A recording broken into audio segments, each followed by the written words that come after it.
देखिए, बड़ा संजीदगी वाला मामला है, इसलिए मैं ताड़ी वाड़ी कोई ना बजाए, कोई नारा वारा ना बजाए।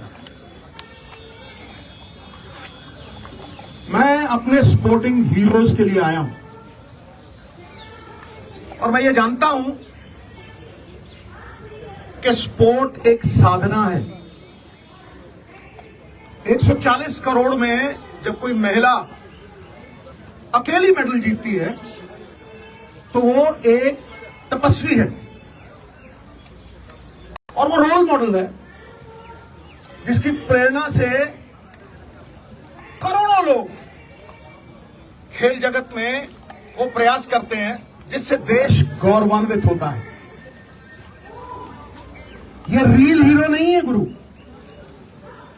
ये रियल हीरोज हैं जो मिट्टी से मिट्टी होते हैं। इसलिए इसको छोटे दायरे में बिल्कुल मत रखना।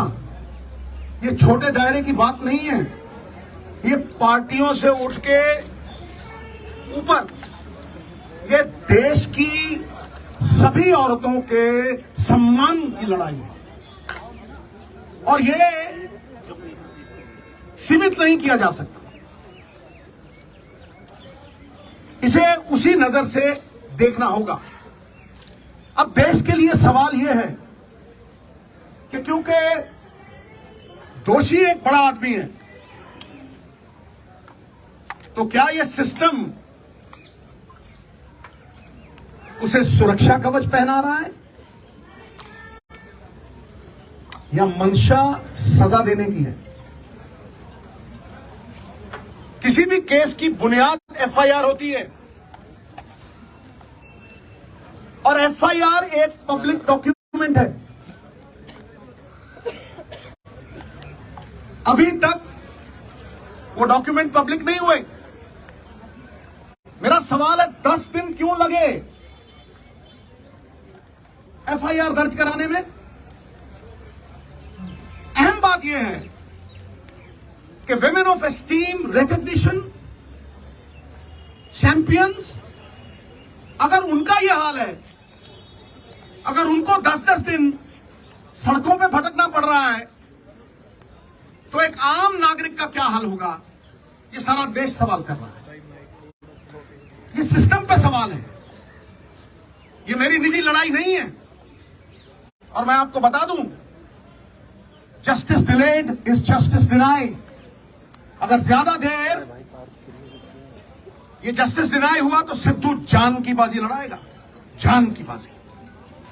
और मैं फड़ नहीं मारता हूं। सबसे पहली बात, कार्रवाई दोषी पे नहीं, उस अफसर पे भी कीजिए जिसने 10 दिन एफआईआर दर्ज नहीं की। Lalita Kumari versus the state of UP, it is mandatory to register the FIR once a cognizable offence is deciphered.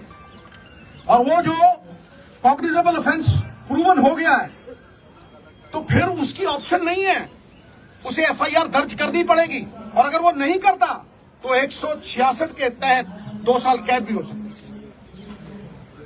Number 2, सबसे बड़ा सवाल कि दोषी एक डोमिनेंट पोजीशन पे है, अक्यूज्ड एक डोमिनेंट इन्फ्लुएंशियल पोजीशन पे है। वो किसी का भी करियर बिगाड़ सकता है और किसी को भी धमका सकता है।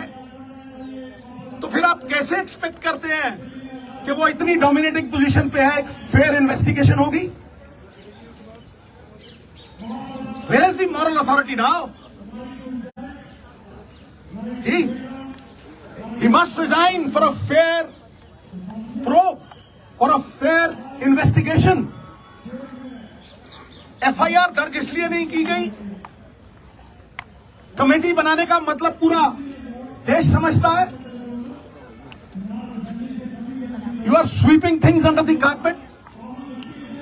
एफआईआर का मतलब, इसका कमेटी का मतलब क्या है कि ठंडे बस्ते में डाल दो, भटकने दो और देरी करो, डिले करो, डिली डाली। कितनी कमेटियों ने सजा दी है भाई? जिसमें मैं आ रहा हूं, सबसे महत्वपूर्ण सवाल, अब जो एफआईआर हुई है और कोर्ट की प्रोसीडिंग से मैं पूरी तरह से कन्विंस्ड हूं, वो पॉस्को एक्ट के तहत हुई है। POCSO is not a bailable offence. जब वो बेलेबल ऑफेंस नहीं है, किस धारा के तहत किया है? आप माइल्ड एफआईआर तो नहीं कर रहे उसे क्लीन चिट देने के लिए, बैकडोर एग्जिट देने के लिए। बताइए किस धारा के तहत आपने वो किया है? और क्योंकि वो माइनर की कंप्लेंट है, उसमें कंसेंट मैटर नहीं करती। मिनिमम सजा 3 से 5 साल है। अरेस्ट क्यों नहीं हुई? I am asking the question, ये अरेस्ट क्यों नहीं हुई? और सबसे बड़ी बात, इस बात को मैं आपको विनती कर रहा हूं, इस बात को मैं चिल्ला चिल्ला के कह रहा हूं कि अगर आप सच तक पहुंचना चाहते हैं, अगर आप तथ्यों तक पहुंचना चाहते हैं, you want to uncover the truth, तो जैसे बाकियों की होती है, custodial interrogation is a must. पकड़ो जैसे होता है, अरेस्ट करो और कस्टोडियल इंटेरोगेशन, वरना it is a meaningless exercise, फिर उसका कोई फायदा नहीं है। बारंबार 10 दिन भटकाते रहे हो। इतने बड़े बड़े लोग हैं, तालीम का जोर इतना, तहजीब का शोर इतना, अरे बरकत क्यों नहीं होती? तुम्हारी नीयत में खराबी है, तुम्हारी नीयत में खराबी है। और देवताओं की नीयत में भी आ जाए अगर फर्क, नजारा चाहे जन्नत का क्यों ना हो जाएगा गर्क।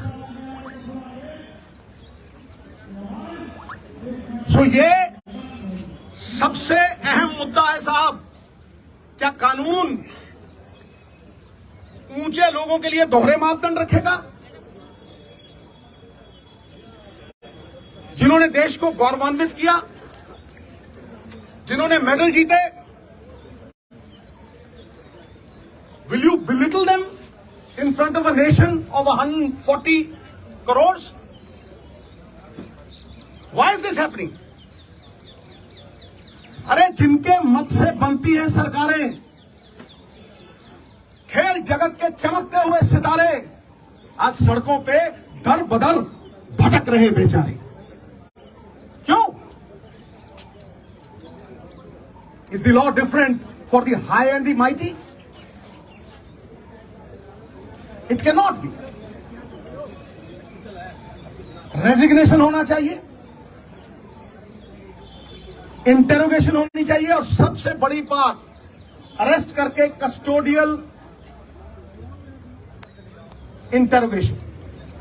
मैं इस केंद्र बिंदु पे खड़ा कर रहा हूं। केंद्र बिंदु तो ये लड़कियां हैं। अरे साहब, शेरनियों की दहाड़ है इनकी। नहीं तो जब ऐसे केस होते हैं, धन्य है हमारी संस्कृति।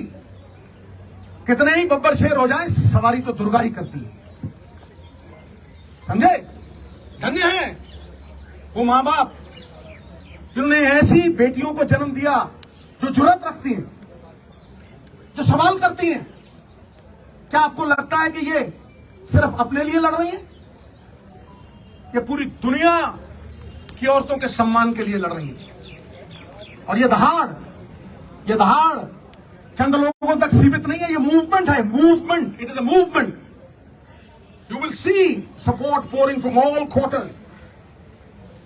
इसे रोक नहीं सकेगा तूफान, जब झूम के उठेगा तिनकों से न टाला जाए।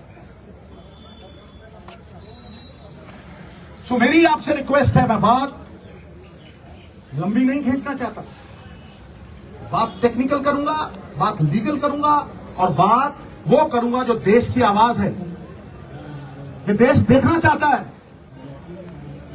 कि दोहरे मापदंड क्यों हैं बड़े लोगों के साथ।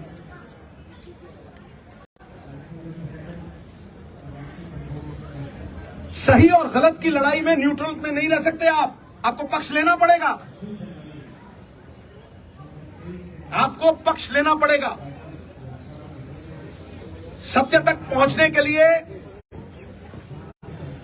आम आदमी में विश्वास जगाने के लिए लखीमपुर खीरी की तरह मत कर देना।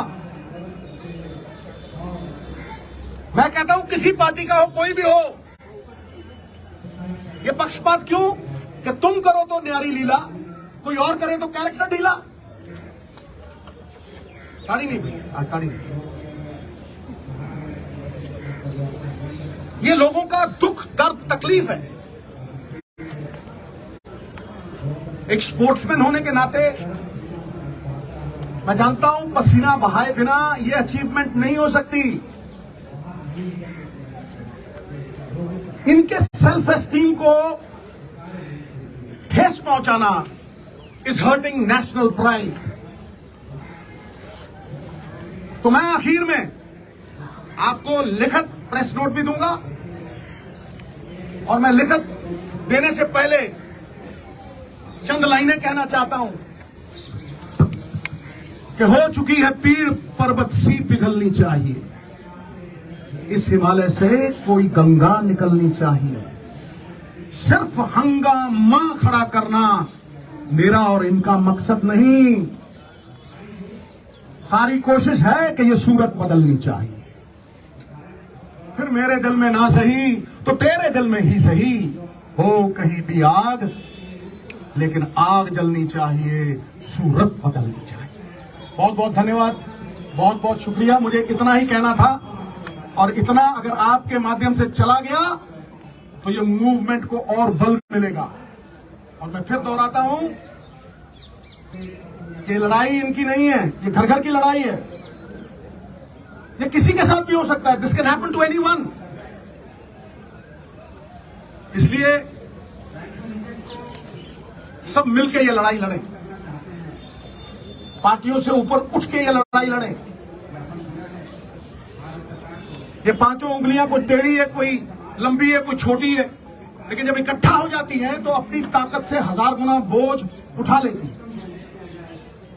बहुत बहुत धन्यवाद। जय हिंद।